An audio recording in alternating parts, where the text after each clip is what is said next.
आज हम लोग ज्योग्राफी का लेसन प्लान देखेंगे। लेसन प्लान ये होता है कि हमें एक दिन पहले इसको बनाना होता है कि हमको नेक्स्ट डे बच्चों को किस टॉपिक के बारे में पढ़ाना है।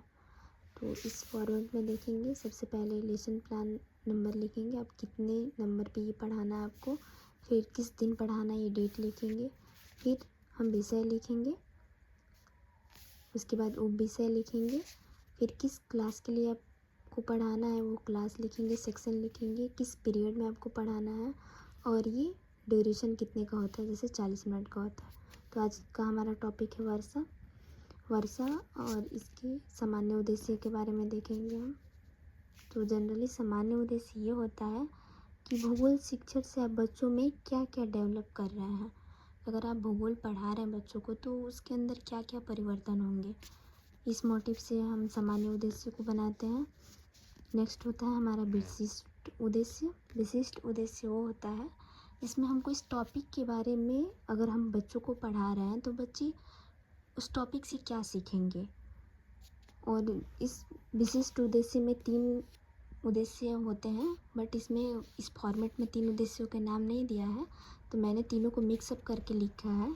3 उद्देश्य होते हैं, जैसे पहला होता है ज्ञानात्मक उद्देश्य, दूसरा होता है बोधात्मक, तीसरा होता है प्रयोगात्मक उद्देश्य। फिर शिक्षण सहायक सामग्री आती है, जैसे चौक, डस्टर, आप कोई मैप वगैरह भी ले सकते हैं इसमें, जैसे वर्षा वाली जगह को दर्शाने के लिए। फिर प्रीवियस नॉलेज देखेंगे कि बच्चा पहले से इस टॉपिक के बारे में क्या जानता है। फिर प्रस्तावना आता है, इसमें ये होता है कि हम बच्चों से वैसे ही क्वेश्चन पूछेंगे, उस टॉपिक से रिलेटेड ऐसे क्वेश्चन पूछेंगे जो उनकी आसपास की चीज़ों को रिलेट करता हो, या फिर बच्चे उसके बारे में पहले से थोड़ा बहुत जानते हैं।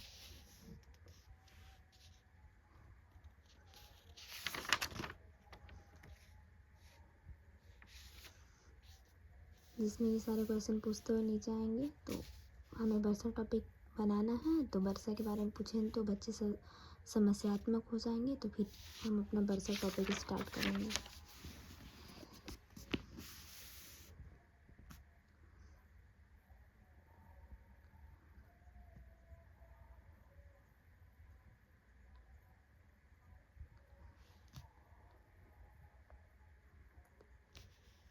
इसमें एक ये जो तकनीकी एवं साधन होते हैं, इसमें ऐसी चीज़ें हमको लगानी होती है जो बच्चे एक बार में पढ़ के ये समझ जाए कि ये पूरा ओवरव्यू बोलना क्या चाह रहा है टीचर।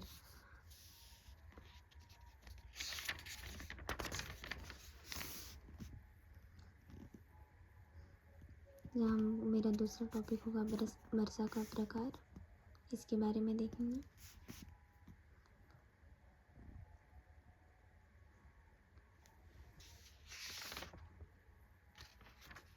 इसमें आप ये भी लिख सकते हैं कि कौन सी विधि प्रयोग हुई है, जैसे कि यहाँ पे अगर क्वेश्चन पूछ रहा है तो प्रश्नोत्तर विधि का प्रयोग किया गया है।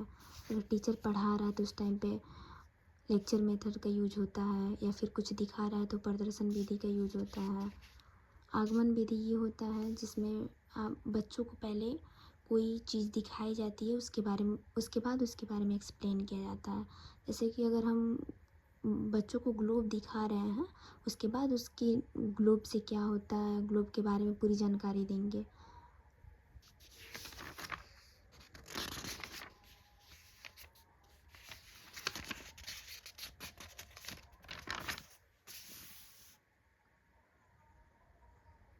फिर लास्ट में बोधात्मक प्रश्न पूछा जाता है, देन ये टॉपिक समाप्त होता है।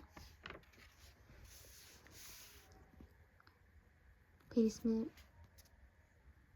सैंपल सारांश लिखेंगे, फिर पुनरावृत्ति क्वेश्चन पूछा जाता है और लास्ट में गृह कार्य दिया जाता है। ऐसे होता है एक पूरा लेसन प्लान।